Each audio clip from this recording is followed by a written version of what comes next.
So, ang maganda dito, ito na guys, bumubukas na, no? Bumubukas na yung train station.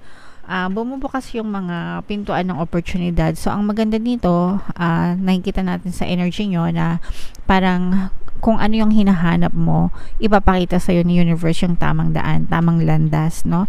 Para malakaran mo yung path na yun and para umunlad-unlad kahit konti ang iyong kaperahan. I'm sensing na pagdating sa blocks, wala akong masyadong maramdamang negative, but at the same time, wala din akong masyadong maramdaman na positive, mga kapiksi. So, parang neutral lang.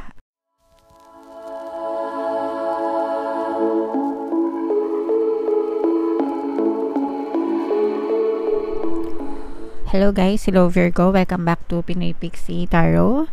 Ang pamagat ng ating episode for tonight is Money Money Come to Me. Ito yung ating money reading para sa September. Para sa Virgo, Sun, Moon, Rising, Sign, and Venus.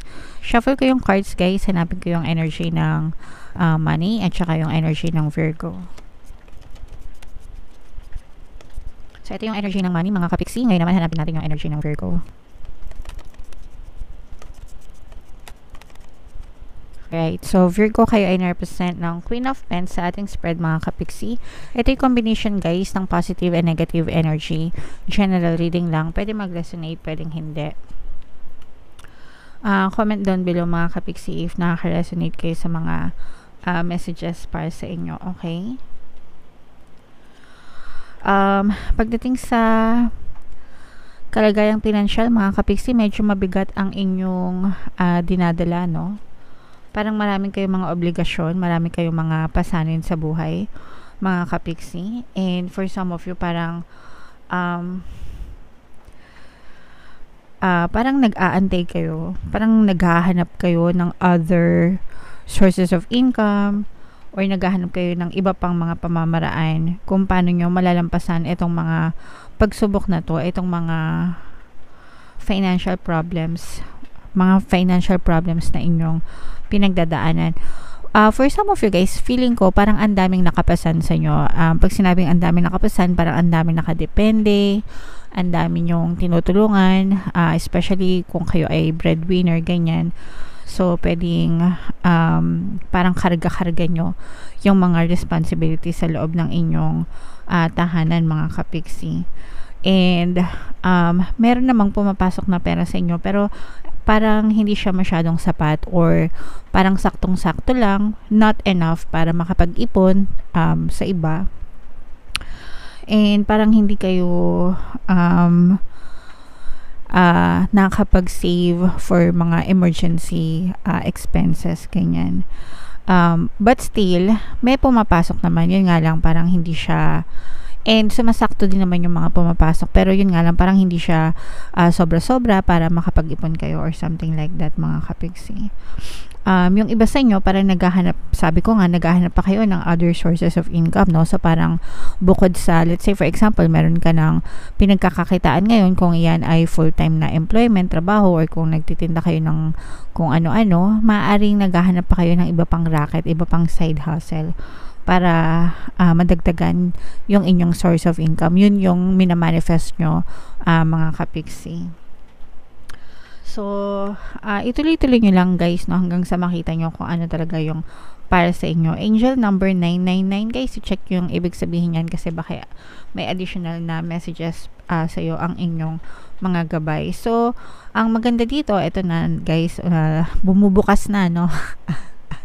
Bumubukas na yung train station. Bumubukas yung mga pintuan ng oportunidad. So, ang maganda dito, nakikita natin sa energy nyo na parang kung ano yung hinahanap mo, ipapakita sa'yo ni universe yung tamang daan, tamang landas, no? Para malakaran mo yung path na yun and para umunlad-unlad kahit konti ang iyong kaperahan. I'm sensing na pagdating sa blocks, wala akong masyadong maramdamang negative, but at the same time, wala din akong masyadong maramdaman na positive, mga kapiksi.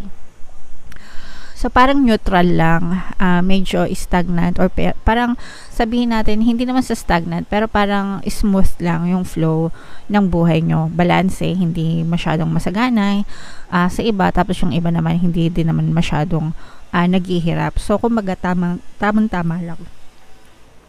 Pero if ever na gugustuhin nyo na umunlad at umasenso pa yung inyong kabuhayan, sa inyo yan, kumbaga sa inyo magsisimula yung burning desire. Yun kasi yung kulang sa inyo. Yung iba sa inyo, parang feeling ko comfortable kayo sa buhay nyo right now. Nandun kayo sa comfort zone nyo, comfortable kayo sa kinikita nyo, hindi kayo masyado nagwa-worry, and that's fine. Okay lang yan kung comfortable kayo dyan, mga kapiksi. Pero kung naghahangad din kayo, na kasi dadating din kayo sa time na mapapagod kayo, kung naghahangad kayo ng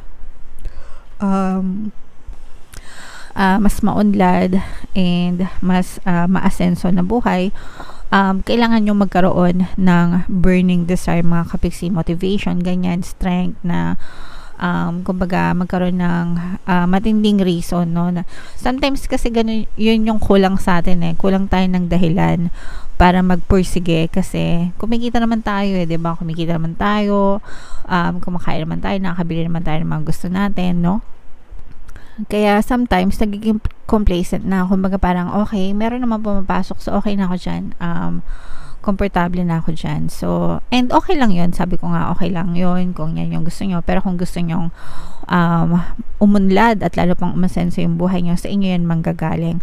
Si universe, parang nag-aantay lang siya sa'yo kung ano yung gugustuhin mo. Okay, parang nag-aantay lang siya ng command. Kung gusto mong umasenso, tutulungan ka, pero kailangan mong magkaroon ng burning desire. Kumbaga, sa iyo magsisimula, sa iyo yung intention nung kailangan sa iyo manggaling na gusto kong umunlad, gusto kong umasenso, gusto kong maging masagana, okay? And then kailangan magkaroon ng burning desire, and syempre doon na magsisimula yung pagpupursige, mga kapiksi, alright? Para sumagana yung buhay. So yung ngayon nakikita natin na balanse lang, tamang meron, saktong-sakto lang para sa inyong mga expenses, mga kapiksi. Alright? So, comment down below, mga kapiksi, no, if naka-resonate kayo dyan sa reading na yan. Tingnan natin yung mga additional message for you guys gamit itong deck na to. Ito yung mga money manifesting techniques, mga kapiksi, no. Tingnan natin yung additional message. Pero bago natin to bunutin, guys, panoorin nyo muna tong video natin regarding sa ating paano mag-manifest ng abundance video course. Kapiksi, sawa ka na ba sa mga struggles at hirap sa buhay mo? Masipag ka ba at masikap sa buhay ngunit hindi ka pa rin umaasenso? Ilang beses ka na bang nag-attempt magnegosyo at mag-invest pero palagi ka pa rin nalulugi? Sa pagkakataon na ito ay maaaring may subconscious beliefs ka na nagiging balakid sa iyong pag-unlad at pagyaman. Introducing, paano mag-manifest ng abundance video course. Dito ay matututunan mong ma-overcome ang mga balakid mo para tuluyan ka ng umunlad, umasenso, sumagana, maging matagumpay, successful at maswerte sa iyong kabuhayan, pera, trabaho, negosyo, salapi at kaperahan ng bonggang-bongga. Dali, mag-send na ng email sa pinoypixitaro@gmail.com at simulan na ang iyong pagyaman ngayon. Alright, so mag-avail ka na ng course, kapiksi, no? Sobrang ganda niyan, marami kayong matututunan, talagang uunlad at aasenso yung buhay nyo kapag natutunan nyo yung course na yan, mga kapiksi. So we have prosper. Yan, close up natin. Write yourself a check for a large amount of money. Pin it up so you can see it every day. Imagine with as much conviction as possible how great it will feel when you really do have this much money. So ito isang technique, no, ng pag-visualize para ma-attract nyo yung pera na gusto nyo. Kung meron kayong mga blank check, gamitin nyo. Kung wala naman, guys, mag-google na lang kayo kung ano itsura ng check. Tapos isulat nyo yung pangalan nyo doon. I-drawing nyo sa bond paper or kung gusto nyo ipaprint nyo, ganyan. Pero drawing lang sapat na. Tapos gupitin nyo, ganyan. Isulat nyo yung pangalan nyo, tapos isulat nyo yung amount na gusto nyong matanggap. It doesn't matter kahit magkano, mga kapiksi. Okay? And ang technique dito is to imagine. Ayan. Imagine with as much conviction as possible how great it will feel when you really do have this much money. So imagine niyo anong mararamdaman nyo, anong feeling nyo, anong reaction nyo, ganyan, kapag natanggap nyo na itong halaga ng pera na ito, mga kapiksi. So, yung best sample na kwento na palagi kong sinishare, no, kapag natatanggap natin tong message na to is yung story ni Jim Carrey. Sa mga dati nang nanonood sa atin, alam na nila to kasi ilang beses na nila tong narinig. Pero sa mga bago pa lang at hindi nyo pa alam, no, si Jim Carrey isa siyang Hollywood actor, and ginawa niya tong technique na to bago pa siya sumikat sa Hollywood. Meron siyang blank check, tapos sinulat niya yung pangalan niya, and then sinulat niya yung amount na gusto niyang matanggap, okay? And then, nung nagkaroon siya ng big break sa Hollywood, yung exact amount na na-achieve niya or natanggap niya para sa kanyang talent fee ay kung magkano yung amount na sinulat niya dun sa cheque. So, araw-araw kasama niya yung cheque, either nasa pocket niya or sa wallet niya, hindi ko alam, pero palagi niya yung dala, okay? So, walang mawawala guys kung susubukan nyo, just try it. It doesn't matter. Don't ask how or when dadating.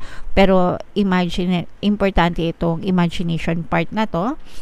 Imagine with as much conviction as possible how great it will feel when you really do have this much money. Yun kasi yung technique na magpapagana para mangyari ito sa inyong 3D or sa inyong physical reality. Okay? So, try nyo lang guys, no? Wala mawawala. Magsulat kayo sa bond paper, sa notebook, pwede rin kahit ano, and then every day hawakan nyo yung cheque or tingnan nyo, tapos ramdamin nyo na nasa inyo na yung amount of money na yon. Alright? And then kapag nagkatotoo, comment down below mga kapiksi. Magbigay kayo sa ng success stories. Alright? So, yeah. Comment down below, Virgo, if naka-resonate kayo dyan sa mga reading nyo. Ito yung ating full moon kapalaran, guys. Kung hindi nyo pa napapanood, panoorin nyo na. And ito naman yung ating, oracle reading pala. And ito naman yung ating success stories ng paano mag-manifest ng abundance video course. Thank you for liking, sharing, and subscribing, guys. And see you again next time. I love you all. Have a nice day. Bye-bye.